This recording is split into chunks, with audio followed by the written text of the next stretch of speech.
Pause for a moment, take a breath, feel awe and appreciation for being alive. You're here, present, listening. Welcome to the audio version of Awe Digital Wellness Podcast, where we explore mental health, happiness, and the beautiful, messy, complicated relationship we have with ourselves, other humans, and with technology. Make sure to follow us on your favorite podcast app and on our social medias, and more importantly, to visit and reach out to us on our website at awedigitalwellness.com. Each week, we'll dive into the science, the stories, and the practical strategies that help us thrive, both online and off, because well-being isn't about disconnecting from technology, it's about creating real connections and communicate with communities with open discussions. Even the difficult topics, we will get to it. Let's dive into this week's episode.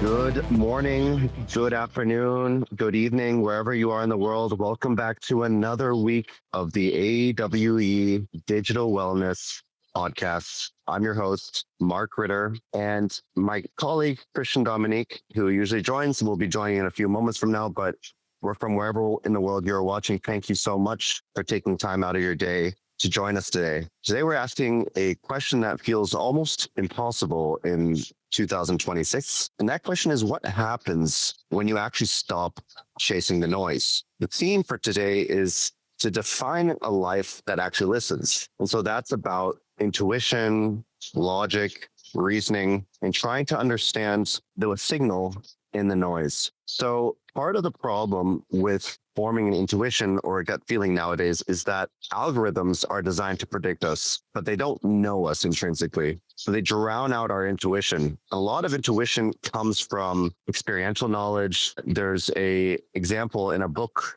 by Ray Dalio. The book is called Principles, where you're driving on a highway and a car breaks in front of you. Intuition is the subconscious working in a way so that you start braking immediately with the car in front of you. So we'll be talking a lot about what intuition really means and about how to consciously design a life that works best for you. Christian, nice for you to join us. How are you doing? Very good.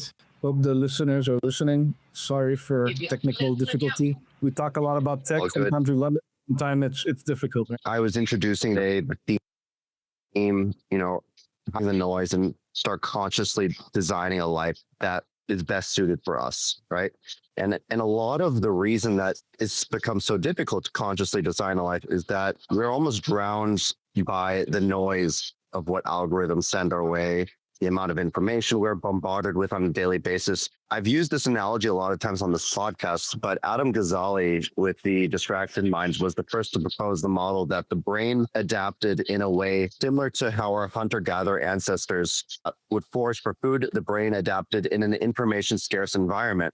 Information was a valuable source of just a valuable way to survive, essentially. It was like stumbling upon like a bunch of berries, right? Something that's rich and laden with energy. Whenever you find a valuable piece of information in the environment, that's very, the brain prioritizes that. That has become manipulated essentially in today's world with online media, people bombarding us with messages, trying to make us feel like it's important. We need the newest product. We need the latest thing.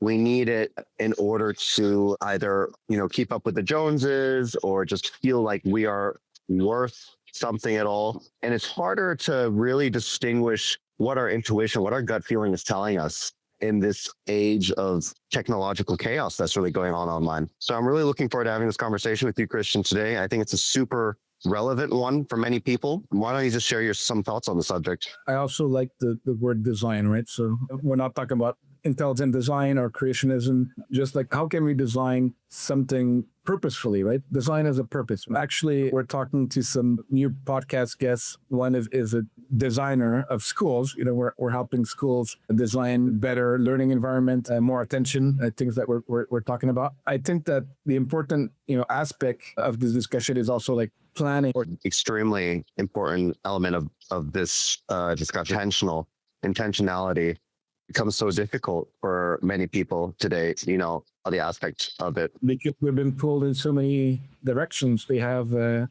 calendar full of stuff or different things. They have so many opportunities offline and online, and they're probably choosing the easier online ones. And, because it takes a little bit in order to actually have courage and go out and do things when it's easier to just, do what the easy stuff, right? So we want to suggest that a challenge is important, but before you accept and do any type of challenge, don't do a TikTok challenge. That's boring. But if you do, we'll watch your video and dance with you. But it's more like, what type of challenges that will make you grow and that will make you curious, right? We talked about curiosity, bringing creativity, and a lot of that also comes from the calm and introspection, right? So how can you listen, not just listening to our research? And so we have a Patreon research. You can listen, you can be immersed in find awe and other things, but how can you listen to your body? How can you listen to your partner, your coworker, your environment, and your thoughts? But don't listen too much about your thoughts because sometimes they're pulling you in different directions. Right? What I think when you talk about that is one of the reasons we founded this company is that we wanted to be more than just a self-help people turn to, because I think that self-help without action is actually self-harm. Something that I've also mentioned on this podcast, because you can just go in circles of knowledge and reading, but without actually doing anything to implement things in your life, right, to take action. So one of the we thought of consciously when we started this company is that how do we design a system that translates insight into behavioral change directly, rather than just being, a podcast where we talk about how it is to live a better life or give people advice. It's like, how do we give people the tools to actually create lasting change rather than just being another, excuse me for lack of a better term, just self-help porn, essentially, that does nothing to really translate or make a lasting change in somebody's life.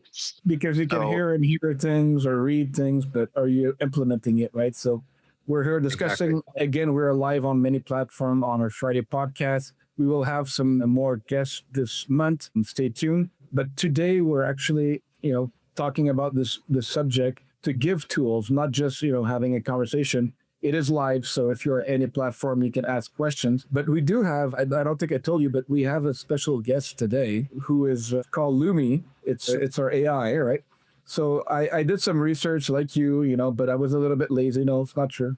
I did research for the podcast, but I wanted to also get an outside opinion. Lumi is our ethical AI trained for happiness and wellness, and wanted to see what Lumi had to say about this topic. And so I asked the question about, designing a life that listens, and we can see what Lumi gave for answer. So Lumi says, designing a life that listens begins with cultivating awareness, the first of the 4 A's. By turning into both your inner world and the external environment, you can better understand the needs, desires, and feedback it offers. Next, integrate acceptance to acknowledge and embrace the reality of your experiences without judgment. Very important. This allows you to adapt and respond more thoughtfully rather than react impulsively. Again, I agree with Lumi so far. You can give your thoughts after that, Mark. Foster a habit of deep listening in daily interactions.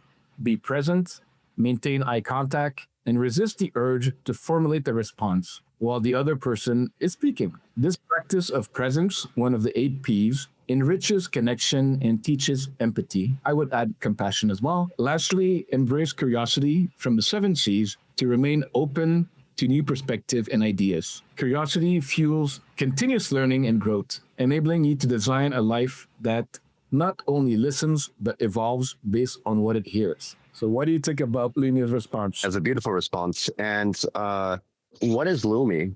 So Lumi is the ethical AI that we created to help people manage their wellness, daily habits, and to be happier. So ask Lumi questions like this, how can I design a life that does this? What should I think about in a relationship, work environment? You just go to AWE's website to try out Lumi? That's correct. It's free. You can use it on the web and on WhatsApp. What type of people should use Lumi? What sort of use cases? Anyone and their mother. Any mother. I think everyone has a mother, and I think everyone should also try it. Interesting. So anybody listening, go out awedigitalwellness.com, try Lumi for free. People are using ChatGPT already as a therapist. Use Lumi because it's been designed to provide adequate mental health support implement lasting behavioral changes that we alluded to before, rather than just agreeing with everything that you have to say. It's an actual from a therapeutic foundation to actually, give you advice that doesn't suck.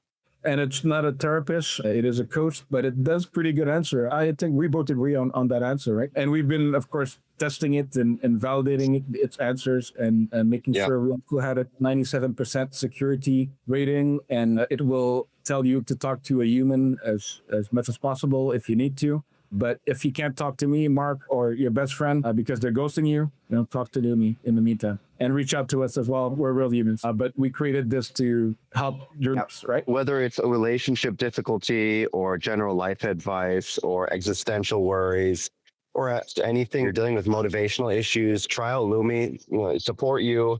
You have nothing to lose by just going on the website, trying out for free. Check it out on our website, awdigitalwellness.com. It'll be really helpful. Is it really able to listen? So let's get back to the listening part, right? So what do you define as, listening to others, listening to yourself? And what's the optimum way that you would describe to the audience to listen properly? Because everyone's listening, but are they really listening? True listening is about having receptive attention. You have surface level listening, which is like just scanning for keywords, waiting for your turn to speak, or reacting to a notification, or just not really listening, but you hear one thing and you just hold on to that thought. Deep listening, I would say, is a state of broad vigilance where you are aware of the context, the subtext, and the silence between words. This is what we call relational listening. So when we think of a life that listens, listening is the ability to perceive the signal, which is your intuition, the needs of others as well, amidst the noise, right? The digital pings or the ego-driven anxieties. And the optimum way to listen involves both hemispheres of the brain, which provides this open field of awareness. So your right hemisphere is more responsible for, open thinking, and the left hemisphere is more for the focus. It's what we also call system 1 and system 2, as Daniel Kahneman had alluded to in his book, Thinking Fast and Slow. You have this open loop method, which is more right hemispheric. And so instead of looking for a specific answer, you hold an open loop. You allow information to enter without immediately categorizing it as useful or useless. An example for the audience, I love Daniel Kahneman's work as well. I know system 1, system 2, but that might be, maybe too difficult for some people to understand. Give us a specific example. You're in a mall. What can you use system 1 and system 2 to analyze what's going on? Correct. So I am listening intently to what you're saying right now. This is more focused. System 2, concerted thinking. I'm very focused on what you have to say.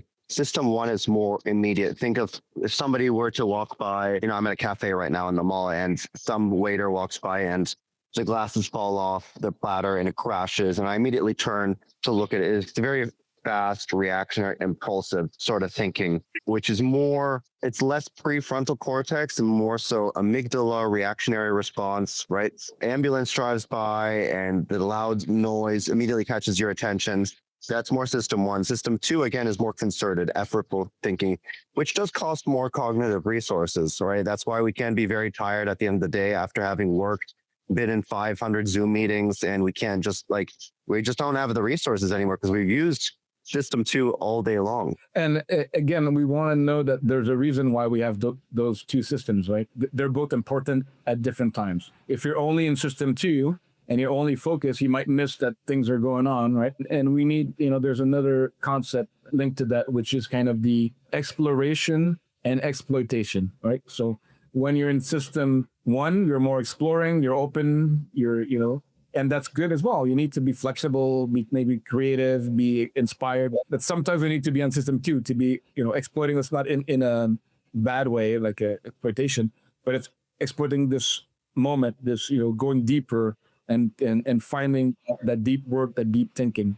And both of them are useful, but most people now are still pretty much stuck mostly on system 1, right? So I want to maybe add some more examples that will help people understand. When we talk about listening, right, most people listen with a closed loop. So that means that they hear a word, the left hemisphere of their brain categorizes it, and they immediately begin formulating a response or a rebuttal, or they're thinking about this one thing rather than actually listening to the rest of what you have to say. So the open loop approach, on the other hand, is like you would listen without trying to solve the other person or try to win a point or add your own part to the story. You notice their tone, their pauses, and even your own internal gut reaction without acting on it, essentially. And so the result of that is you often hear what people are saying more so than in a closed loop system. And that's really important for having a more thoughtful conversation with somebody. Algorithms create closed loops by showing you exactly what you already like, trapping you in an echo chamber, essentially.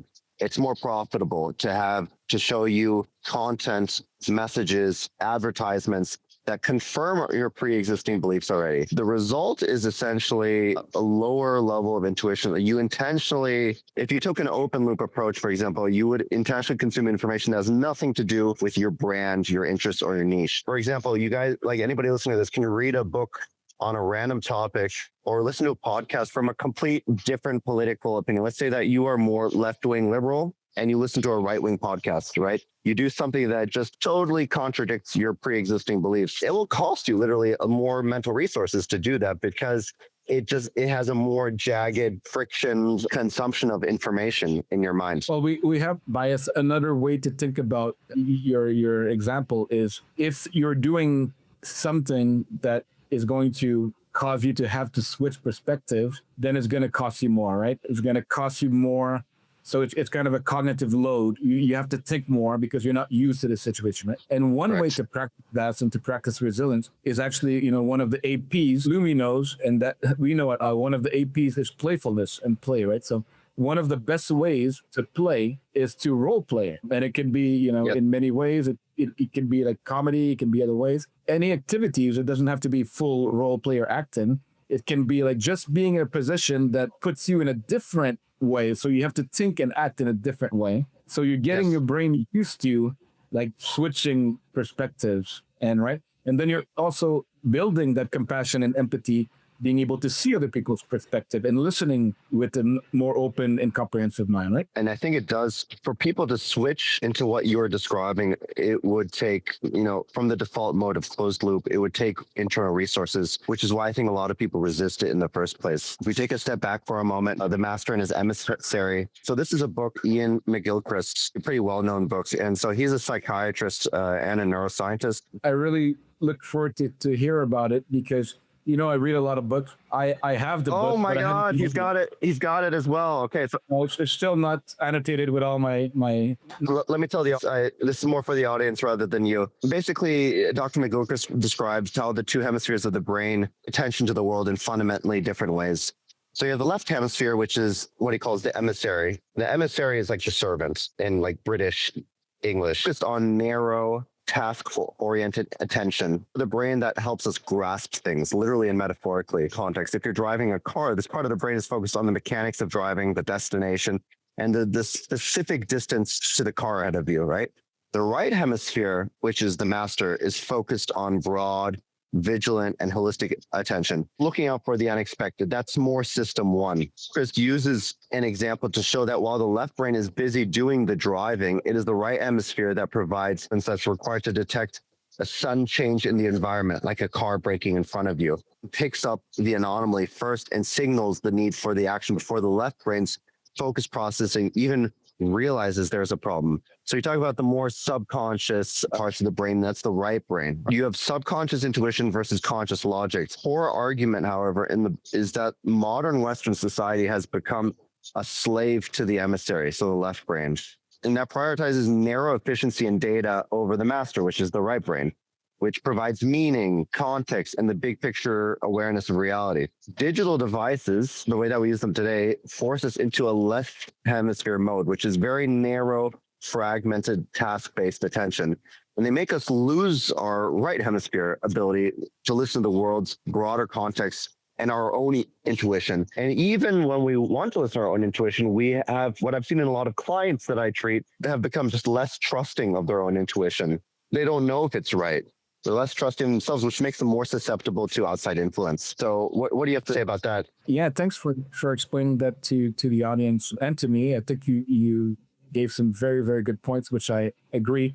The only thing for, some neuroscientists, geeks, we now know that the kind of definition of left and right brain is not exactly 100%. First, there's 90% of people that have some distinction 10% is switch. And then we now see it more as system than completely localized. But it's a good analogy. And it is two different types of system.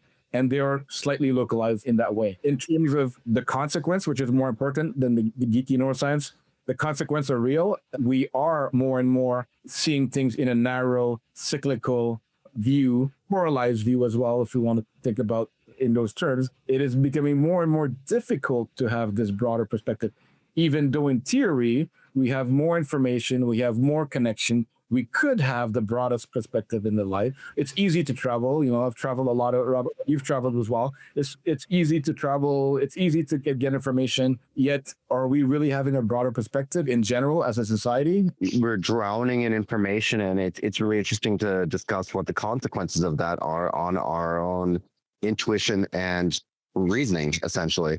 More information does not equate to a greater freedom of choice. It actually equates in a lot of instances to greater anxiety from the choices that are available. And I think Angela Duckworth also talks about this as well, that again, freedom of choice is not enhanced necessarily by an abundance of choice of options that are available, right? If you have 10 different types of ketchup to choose at the supermarkets, it doesn't make you more free, essentially, to choose. It perhaps will create some sort of anxiety effect about, okay, choosing the right ketchup. Is this the right one? Whereas if there was just one ketchup, it would make life so much easier to just choose rather than have this decision fatigue. Steve Jobs even wore the famous black turtleneck that I'm wearing right now. He only had a black turtleneck because he wanted to reduce decision fatigue in the morning. He didn't want to have to think about what he had to wear. He just wanted to have jeans, black turtleneck every single day. That would make it a lot easier. Do the same thing. What do you think, Mark? I'll do something like Uberman with the black shirt every time, Yeah, why don't we just wear turtlenecks on this podcast from now on? But yeah, no, so, I mean, essentially what we're talking about here are subconscious processes and conscious processes, essentially. The intuition is more subconscious, built on experiential knowledge. Logic and reasoning, those are very conscious, effortful processes. Principles by Ray Dalio. Ray Dalio, a famous investor, hedge fund manager, he wrote this book, Principles, I think back in 2017, maybe it was even earlier. I believe I want to mention this. I read this book a long time ago. And when I thought of today, designing a life consciously, there's a very specific part of this book that immediately came to my mind. Dalio is about these subconscious and conscious processes, and by calling them the ego and the blind spots, right? Understanding the two barriers. And he used a specific example where you're driving on a highway and the car in front of you suddenly slams on its brakes, step on your own brakes before you've even thought about, think like, okay, I'm going to slam on the brakes. You just do it, right? Because the car in front of you brakes immediately, and you also just in a reactionary way. If you're asked to explain the physics, the exact pressure applied to the pedal, and the timing required collision in a way that could be programmed into a computer, but your subconscious knew how to react through pattern recognition and experience, while your conscious higher level mind was likely thinking about something else entirely. Dalio's goal with the analogy was really to highlight that our engine, the subconscious, is incredibly fast and often accurate in physical or repetitive tasks, but can all sorts of trouble in complex decision making if it isn't synced logical higher level mind. To make great decisions, you have to recognize that much of what you do is driven by subconscious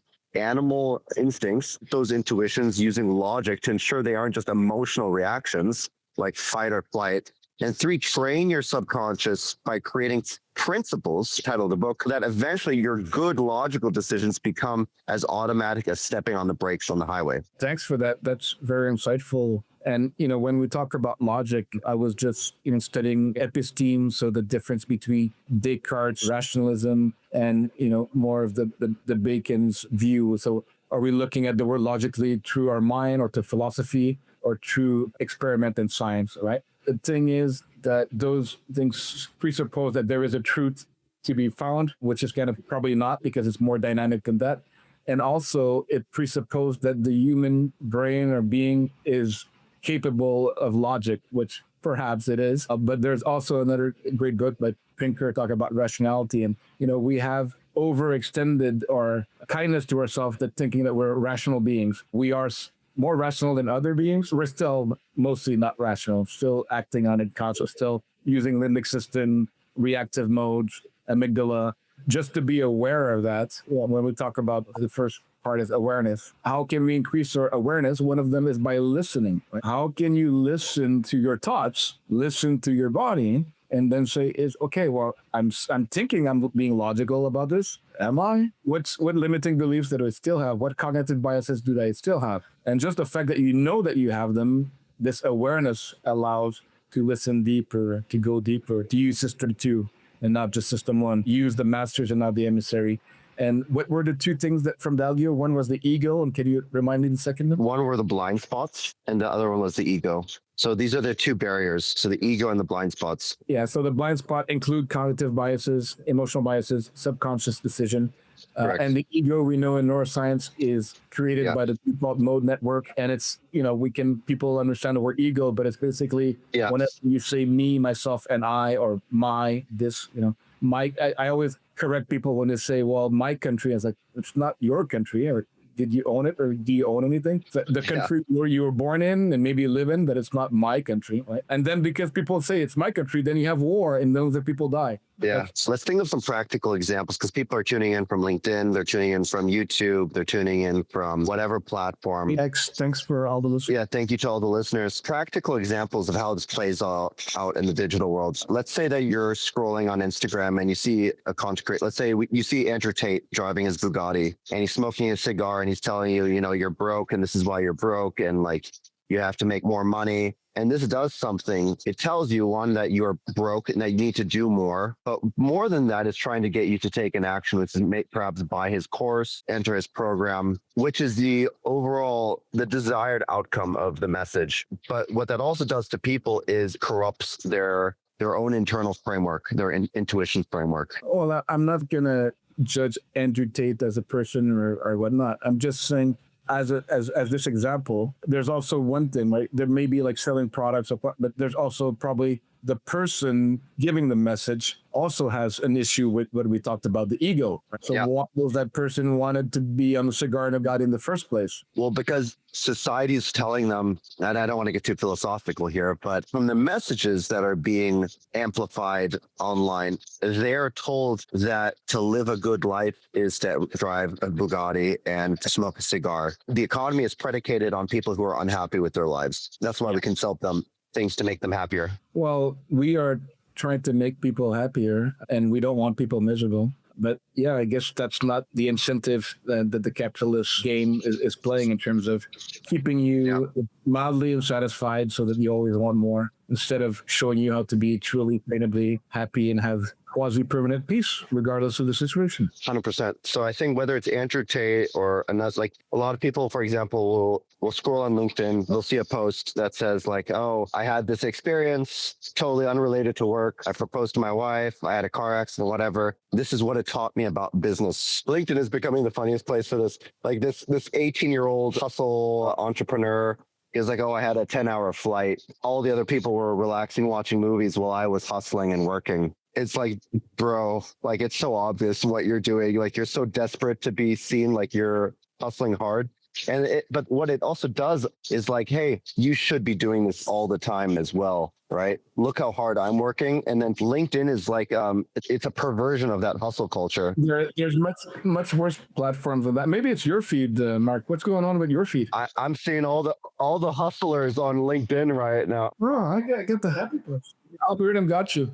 I do believe that any platform or doesn't even have to be online. If your friends are all hustling and like, oh, I'm doing this and I want to get my Bugatti, or I'm working that hard because I don't know the purpose of my life, or it's on and offline, right? It's like, how can you create a life that listens to other people, listens to yourself, and also can be not only logical but critical. Like critical about what's, again, we talked about meaning. Why is it that we're having the crisis of purpose and meaning? And what is awe doing to bring you back that purpose to you, your life, your family, your friends, your organization, was to make you pause, right? As we do in our corporate resets, individual resets, family resets, is to give you that space to have an awareness and saying, hey, you're going 110 miles per hour or kilometers per hour, depending where you are, towards that wall. But did you stop and figure out, is that the wall that I want to crash into? Or do I want to go to see something else, a beautiful desert, a seaside, Right. a camp, or whatever it is? What's the direct correlation between intentionality, conscious life design, and social media or the internet? Like, why is social media and the internet corrupting that ability to intentionally design life? I know we talked about that last week on the podcast, but it's interesting to really understand what's the exact correlation going on here between the consumption of information online and our ability to consciously design a life that we want, not one that we're trying to mimic from some online influencer. Well, again, different food have different caloric intake and quality. Different information have different quality as well. Hopefully, if you're listening live or later, this information is good, and not all information on social media is bad. And what's good or bad? Is it helpful for you to be a flourishing human being is my definition. A lot of content online are not helpful for you to be a flourishing human being because they're there Yeah. to steal your attention. And that get more and more of your attention and quicker, then you don't have that space for intention and purpose and conversation. I love doing this podcast every week. It's an hour, a little bit less, a little bit more, but we're taking time to talk about topics that matter to us and that hopefully matters and resonates to the audience. Yeah. Because we're taking that time. We're taking, a few hours to research, to prepare, because those topics matter. It's not about, who's going to click about, a funny meme only because it's funny, or because it's viral. I did that again, that challenge, that TikTok challenge, that dance, that mimic, that, okay, it's a gimmick, right? We get it. It's a trade, but is it something that's intentional that you want to say in 2 years, I did that dance. That was really useful. Yeah. Think about, at the end of our lives, did we actually do what our intuition desired, or were we trying to fulfill some sort of mimetic desire based on what we had seen online? Yeah, that's a good question. And I think that's a question that people don't ask themselves enough. Right. And the answer might change, right? So it's evolving. It's not, we can have a pretty good idea of a purpose that also can change. And then passions will change even more, right? So passion will be like the fire to drive you somewhere. And the purpose is more like the overall, direction, right? You can go passion left, passion right, but you're going towards the direction of purpose. Right? But people don't have that direction. They're looking at their feed, and that's going to direct their day or the next hour and a half, right? I'm going there, and that machine is going to direct my next 90 minutes. Okay, it's up to you. And what Absolutely. tools can we give the listeners to help them, overcome Lumen. this difficult challenge? For free on our website. Not so subtle plug, but you go on there, try it for free. Lumi can give you a lot of insight. Good life, and not always do what you think is the right thing because you saw some post or influence tell you that this is an important thing. If you're looking for clarity, try out Lumi for free, awedigitalwellness.com. Last time I was talking to Lumi, it suggested for me to read a book. Okay, that's a good idea. Do you see that on the Instagram posts? People ask you to read? Again, it's like the virtue thing. It's like, I wake up at 5 a.m. to read the Bible for 30 minutes, and then I go to the gym, and then I pray, and then I'll hustle and work on my business because I'm a successful entrepreneur. All that, like, more like, hey, look at me reading. I'm better than you, sort of. To read, it's like I read and you don't. So while you're doom scrolling, I'm just reading. Hi, anyone that's live, you can ask us live any question. You can ask Lumi anytime. The craziest question, we like crazy questions or simple questions, whatever you want. We're here. What would you say that changes? What's kind of let's say listeners are listening and want to listen more actively. Yes, that was a pun. Can give them like an idea of what that would look like if they spend the time to pause, be a little bit calmer, less reactive, more actively listening, more curious in their life and through themselves and through others. What would change, you think? People build a lot of confidence and trust in their own intuition rather than feeling just stable and unsure of themselves. This would be physiologically just a very calm feeling in their body. Calm, grounded, hopeful, capable, right? That's, why I love also our research, everyone that have given us feedback are feeling calm and peaceful, which is something that, thanks for participating and creating this with us, Mark. Reset on Patreon, please check it out. Also available through our website to learn more about it. As we do in the research, and let's practice together as an audience, even if you're busy. Let's take like a few deep breaths and just listen to our body, to the exterior, and let's try it for like 10 seconds, right? This is active listening. Aware, active listening. And with that, Christian dropped off, but I think exercise is still extremely important. Go out with a bang. So that was almost it. Goodbye. Super important message. And I think people should remind themselves any time of the day, is this is it taking me to the next step? And really holding your thought, being critical of your own thinking is a very useful skill to have as well in today's day and age.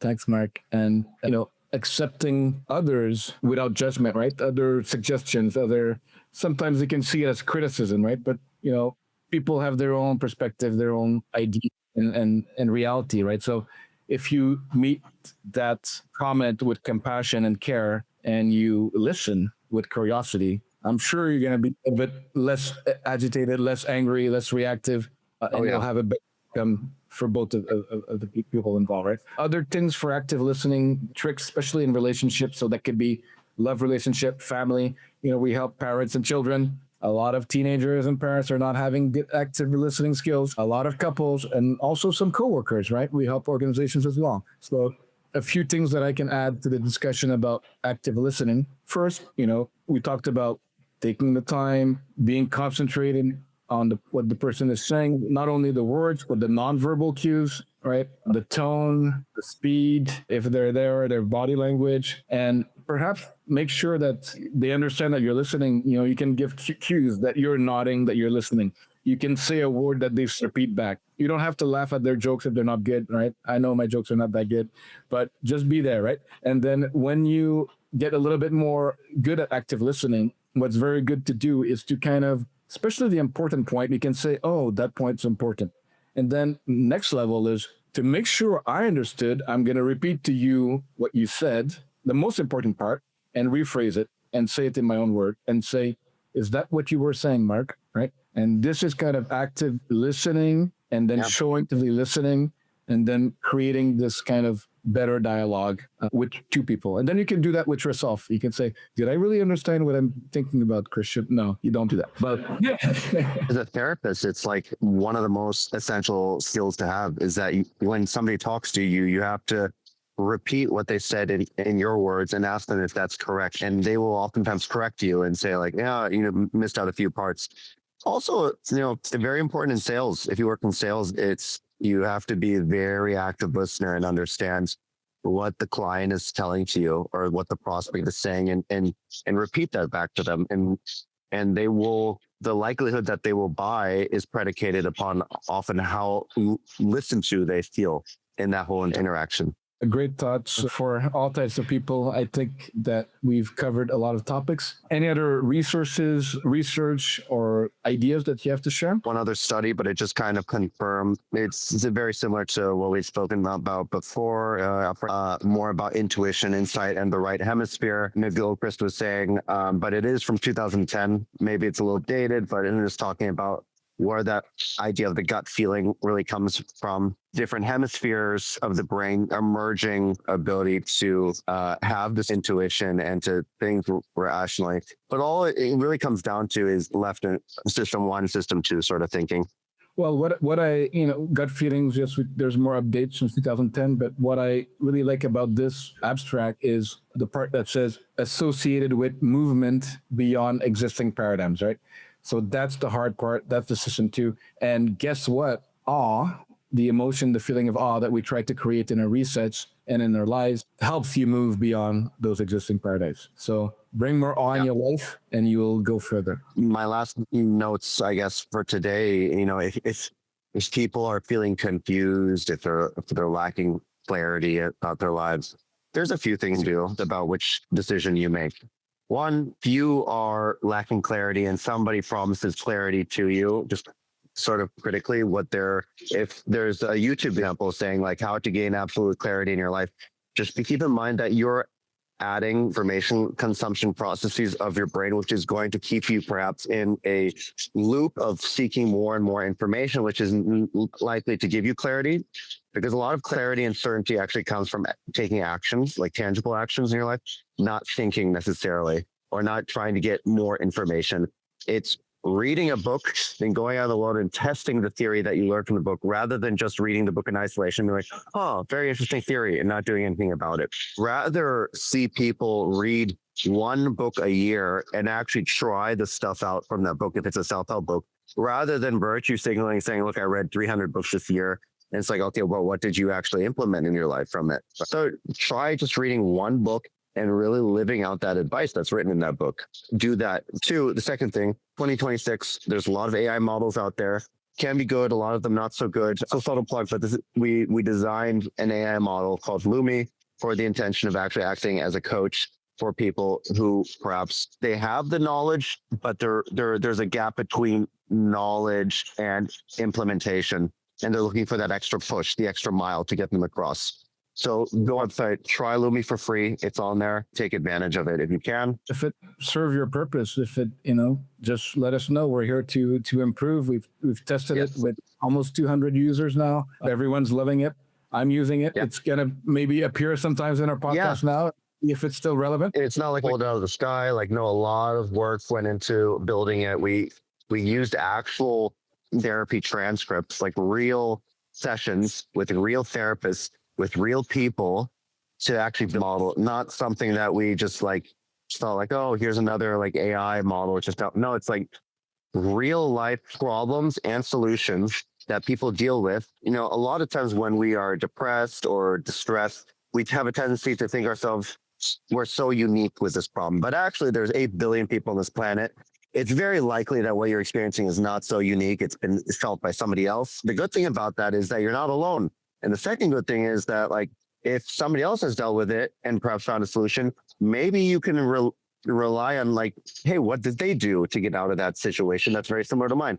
That's why we built Lumi, to actually take what the insights of other people and to help share that information and knowledge in a way that's actually transformational for people. That's going to get them to make lasting changes in their life. Thanks, Mark. And again, we talked about books and we've read books. And yesterday I was with Ivana and AK in Denmark recording a podcast that will air in March. And we were talking about their book and my books that will also contribute to Aw's knowledge base and legacy. So I've written 2 books that are going to be published in the next few months. If you're going to read 1 or 2 books, like Mark said, might as well be mine. It's called Beyond Happy and 4 Aces to Happiness. And we'll have pre-orders on the website soon. In the meantime, you can just email info@digitalwellness.com. So thanks everyone for watching. Hope that the content is interesting and worth your time and your ears listening. If you're on the audio version, we're also going to be on Spotify and Apple, as you know. Environmental design for attention is what we're going to be talking to next week, Friday, February 13th. And chime in, reach out to us on our socials, on the website, and please go and see Lumi. Let us know, or let Lumi know what you think. It's free, guys. Nothing to lose. Thanks, Mark. As always, I was happy to actively listen to you today, and see you next week. Bye, everyone. Thanks for listening, and we'll be back next week for more awe and awesome conversations. Make sure to follow us and comment on your thoughts on this week's topic. I'm your happiness expert and co-host, Christian Dominic. Please find and reach out to us directly and visit our website at awedigitalwellness.com. See you next time. Thanks for your curiosity. Looking forward to your comments, and keep on smiling.